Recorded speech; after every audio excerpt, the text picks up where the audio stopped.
Assalamualaikum warahmatullahi wabarakatuh. Saya Qurratu Ayunin, wali yatim dari Lu'lu'ul Karimah. Saya di sini diamanai oleh yayasan untuk menjadi kepala madrasah sekaligus menjadi guru kelas 2. Selama pembelajaran jarak jauh di sekolah kami, di madrasah kami, ini guru tetap mengadakan pembelajaran di sekolah seperti itu, tetapi siswanya itu di rumah seperti itu. Jadi setiap pagi saya tetap harus ke sekolah untuk mengadakan pembelajaran seperti itu.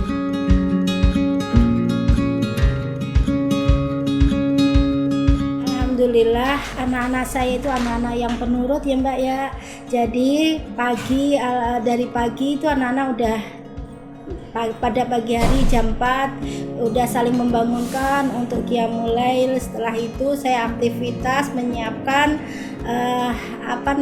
konsumsi atau makanan mereka dalam satu hari itu. Setelah itu kurang lebih jam 6.35 saya ke sekolah untuk melakukan aktivitas karena ini pembelajarannya melalui online. Jadi jam kerjanya jam 7 sampai jam 12. Selama saya di sekolah, yang pertama saya lakukan yaitu mengecek kesiapan fasilitas yang ada di sekolah, misalnya kayak koneksi internet bagaimana, kemudian kelas itu mengingatkan sama penjaga itu bagaimana, udah siap atau belum, seperti itu.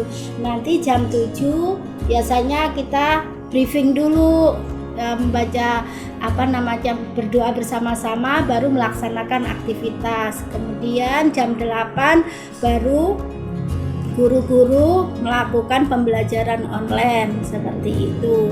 Kemudian saya di ruang kepala sekolah biasanya melihat kegiatan aktivitas guru melalui CCTV atau melihat atau memonitor pekerjaan guru-guru ini udah terlaksana atau belum, seperti itu. Udah ngirim tugas ke siswanya atau belum, bisa saya pantau dari ruang kepala sekolah.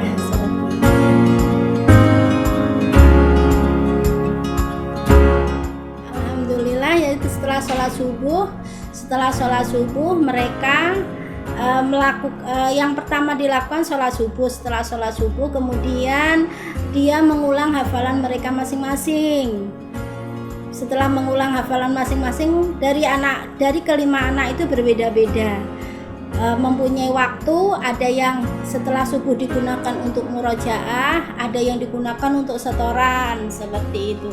Kalau yang nomor 4 sama nomor 5 biasanya untuk setoran, digunakan untuk setoran. Setelah dia murojaah dan setoran, biasanya dia mempunyai tugas masing-masing. Seperti yang nomor 1, dia udah siap belum adiknya untuk melakukan pembelajaran online, seperti itu.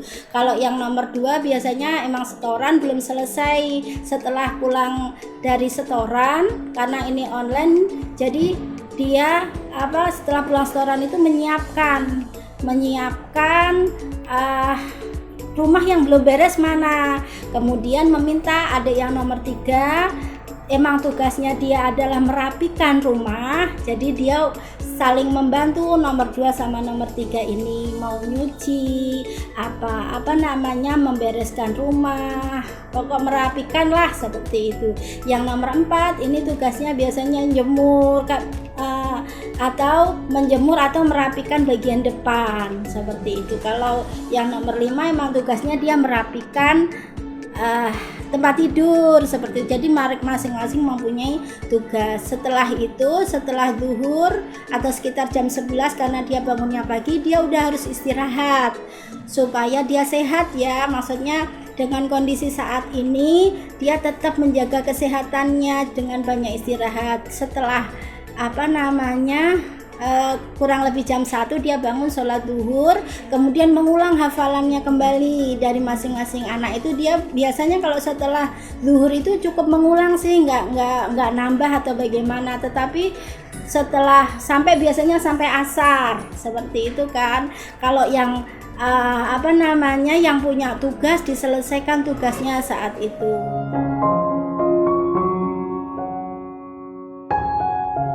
Memang dari awal saya berumah tangga dengan suami itu udah punya itikat, udah punya niatan, kalaupun misalnya anak-anak itu mau jadi apa silahkan ya kan, tetapi yang pokok dia harus selesai dulu Qurannya, seperti itu. Mau jadi dokter, mau jadi mau jadi guru, ataupun mau jadi yang dia inginkan, tapi dia harus hafal Al-Quran dulu gitu. Kalaupun itu pun juga kita musyawarahkan bagaimana kalau seperti itu dengan anak-anak, apakah kamu mampu. Alhamdulillah dengan dengan figur seorang ayah yang dia miliki, yang dia juga maksudnya setiap hari Qurannya selalu diulang-ulang, dimurojaah dan dimungkinkan hafalannya, insya Allah itu juga menjadi pendorong anak-anak untuk menjadi orang sebagaimana ayahnya, seperti itu.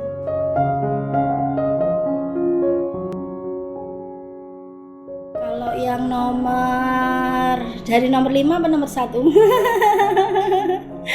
Kalau yang nomor 1 alhamdulillah ini menuju mungkin, mohon doanya ya Mbak ya, seperti itu. Kalau yang nomor 2 ini juga ya kurang lebih 20 ya. Kalau yang nomor 3 ini 10 apa 11 gitu ya, maksudnya diantara itu. Kalau yang nomor 4 itu udah 5 ya, dari juz 30 sampai 26 ya, kayak gitu. Kemudian kalau yang nomor 5 itu 3 juz kalau yang nomor 5, seperti itu.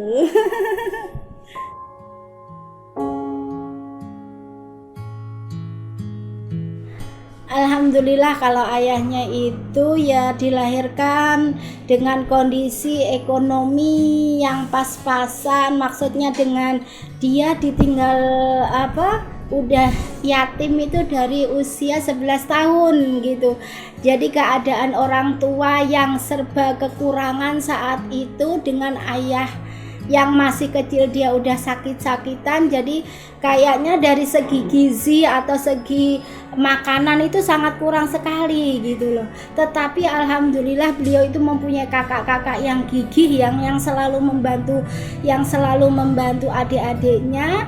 Ketika beliau memutuskan untuk ke pesantren, kakak-kakaknya itu saling memberikan semangat gitu, meskipun kakak-kakaknya secara agama itu sangat kurang sekali. Jadi di antara 9 bersaudara itu beliaulah yang masuk pesantren, itu hanya beliau gitu. Sampai ketika beliau itu masuk pesantren, dia tidak dengan biaya sendiri, tetapi dia kalau orang Jawa bilang itu ikut dalem, jadi ikut bunyainya. Di situ nanti beliau membantu di rumah bunyainya, kemudian beliau diberi makan di situ gitu loh. Tetapi ketika dia udah selesai Qurannya, beliau selesai Quran itu kurang lebih pada usia 20 tahun ya. Setelah itu beliau ke pesantren, misalnya kalau di Jawa itu namanya tabarukan, dengan berusaha mencari barokah dari kiainya yang ditinggalin dengan menyetorkan hafalannya, seperti itu.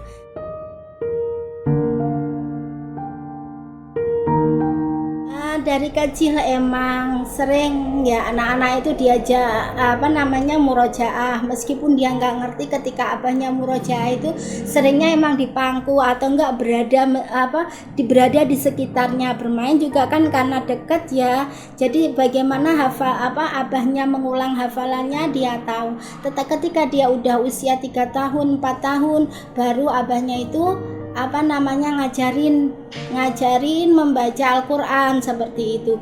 Yang waktu itu masih kiroati, jadi setiap pagi yang nomor 1 itu setoran sama abahnya, nanti kalau sore itu dia ke TPQ seperti itu sampai anak ke 4, ke 5 masih alhamdulillah itu masih kepegang sama abahnya untuk pertama kali dia membaca Al-Quran seperti itu. Jadi setelah subuh ketika saya itu menyiapkan makanan, dia itu rutin setoran seperti itu. Kalau yang belum bisa baca Quran berarti dia baca Nurul Bayannya seperti itu, atau enggak qiraatinya seperti itu.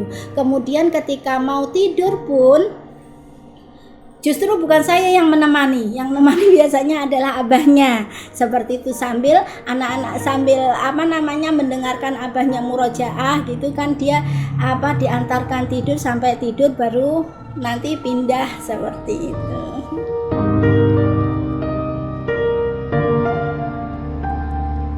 Kalau dari masing-masing anak-anak berbeda-beda. Kalau yang pertama ketika beliau masih di rumah itu bilang, tuh kamu karena dia yang pertama itu anak laki satu-satunya, jadi bilangnya seperti ini, Abdu kamu anak pertama, jadi kamu akan menggantikan abah seperti itu. Kalau yang nomor 3 itu pesannya juga hampir sama sih, maksudnya kamu ini yang akan melanjutkan perjuangan abah nanti di Kudus. Kalau di Kudus itu kita kan juga punya yayasan namanya Ali bin Abi Tholib. Alhamdulillah di sana ada sekolah dan ada pesantrennya. Makanya ini nanti ketika abahnya berkunjung ke sana, bilang sama anak yang nomor 3 ini nanti yang akan melanjutkan kamu Sofi seperti itu. Itu yang sering diulang-ulang sama anak-anak. Makanya kalau yang nomor 3 ini agak terpukul banget ya dengan abahnya meninggal tuh agak terpukul banget. Kalau yang nomor 3 membekas banget seperti itu.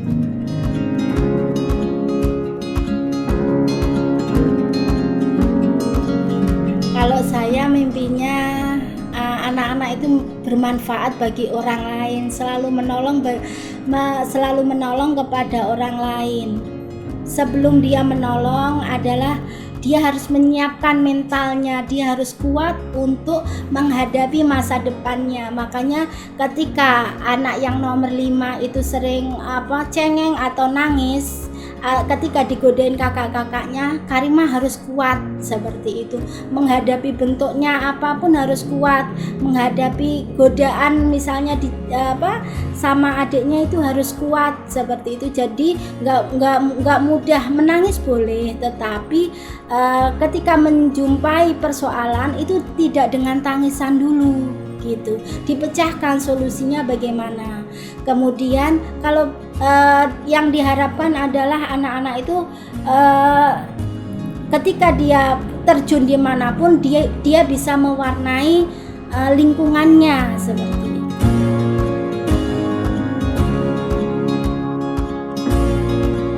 Harapannya untuk Tunas Muda Care itu adalah lebih bermanfaat lagi.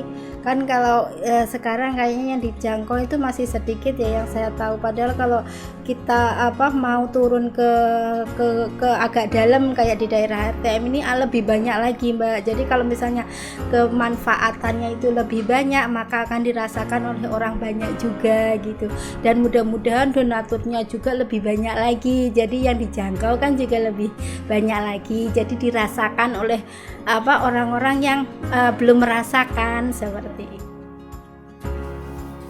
Terima kasih Kak Sarah, ya Allah ini mah banyak nggak sedikit. Ya Allah, sudah mau kita khair. Terima kasih Mudah-mudahan lebih maju lagi, lebih bermanfaat lagi untuk umat.